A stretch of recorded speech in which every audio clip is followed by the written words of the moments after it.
Agra station पर 10 साल का गुड्डू समोसे बेचकर बीमार माँ का इलाज और पढ़ाई करता है। रोज सुबह गुड्डू आगरा स्टेशन पर समोसे बेचता है। उसके बाद बस्ता उठाकर स्कूल चला जाता है। समोसे ले लो, सिर्फ 10 रुपए में। जितना मन चाहे चटनी लो, चटनी बिल्कुल फ्री है। लोग ये सुनकर गुड्डू के पास आते हैं।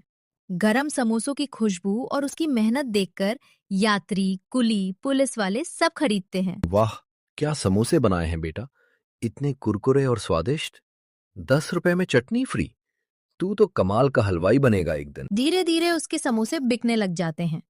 सुबह 8 बजे तक ठेला खाली हो जाता है। गुड्डू की ईमानदारी और स्वाद की तारीफ पूरे आगरा स्टेशन पर फैल जाती है। उसके बाद गुड्डू अपनी माँ की दवाई लेकर सीधा स्कूल चला जाता है। गुड्डू क्लास में लेट पहुँचता है तो मैम उसे देखकर बोलती है, गुड्डू, आज फिर लेट? क्या बहाना है आज? सॉरी मैम, स्टेशन पर समोसे बेचने की वजह से लेट हो गया और माँ की दवाई भी लानी थी। मेरी माँ बीमार है ना, उनको दवाई समय पर चाहिए होती है। ये सुनकर मैम एक पल को चुप हो गई। फिर उन्होंने ब्लैक बोर्ड वाला डस्टर टेबल पर रखा और गुड्डू से बोली, मुझे माफ कर दे, मैं बिना जाने तुझे डांट रही थी।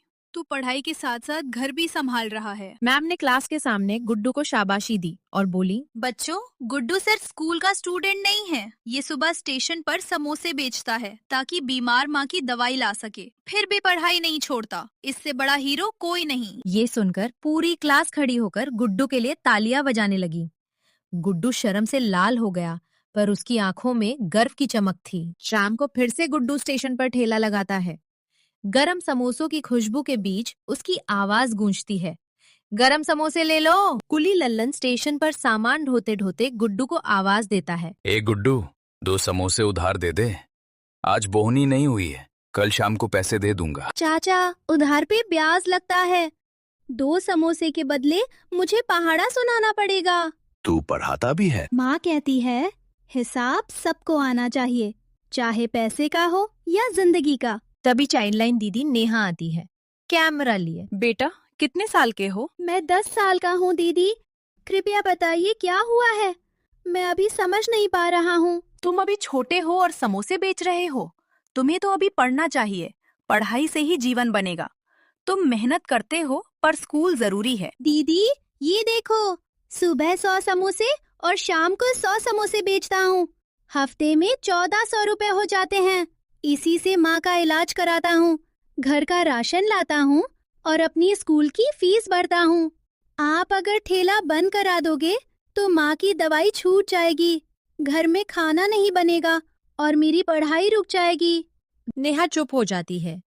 गुड्डू की आंखों में आंसू और हिम्मत दोनों देखकर उसका गला भर आया। वो धीरे से बोली, गुड्डू, मुझे माफ कर दे, मैं समझी नहीं थी। तू तो हम सबसे बड़ा है। 10 साल में जितना तू कर रहा है उतना बड़े भी नहीं करते। रात 9 बजे बारिश में लाइट चली गई। ट्रेन 3 घंटे लेट। प्लेटफॉर्म पर लोग अंधेरे में फंसे, सब दुकानें बंद।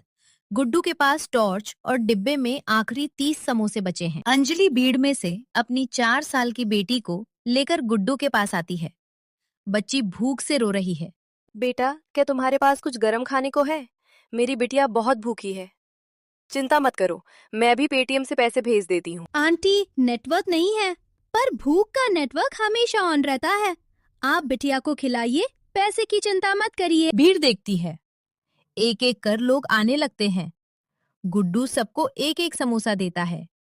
30 समोसे 10 मिनट में खत्म। 210 रुपए का नुकसान। गुड्डू, तू सच में पागल हो गया है क्या?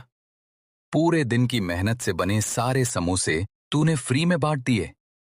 अब बता, महीने भर की कमाई कहाँ से आएगी? घर कैसे चलेगा? चाचा, माँ कहती है, भूखे को देखकर कढ़ाई ठंडी लगे तो समझो जिंदगी ठंडी पड़ गई। स्टेशन मास्टर वर्मा जी चुपचाप खड़े होकर सारी बातें सुन रहे थे। सुबह का वक्त था। प्लेटफॉर्म पर हल्की धूप और चाय की खुशबू फैली थी।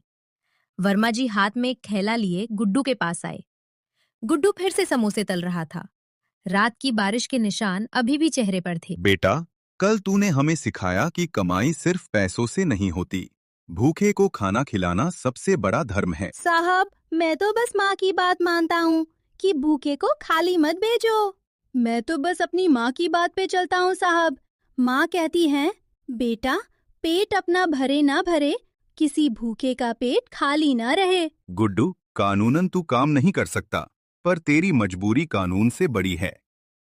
ये रेलवे स्टाफ का फंड है, तेरी माँ के इलाज के लिए, और तेरा एडमिशन रेलवे स्कूल में, हॉस्टल फ्री। थैंक यू साहब, आपने मेरे बारे में इतना सोचा।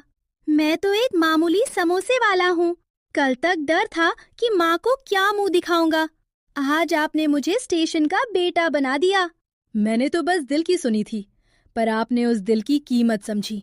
ये एहसान मैं जिंदगी भर नहीं भूलूंगा। एहसान कैसा बेटा? तूने तो हमें इंसान बना दिया। पर शर्त ये है, अब समोसे सिर्फ संडे को बेचेगा, वो भी पढ़ाई के बाद। मंजूर? मुझे मंजूर है साहब। मैं अब ठेला सिर्फ संडे को लगाऊंगा, वो भी पढ़ाई के बाद। उम्र या हालात नहीं, जज्बा मायने रखता है। छोटी कमाई में भी बड़ी नीयत रखो। मेहनत करो, पर पढ़ाई मत छोड़ो।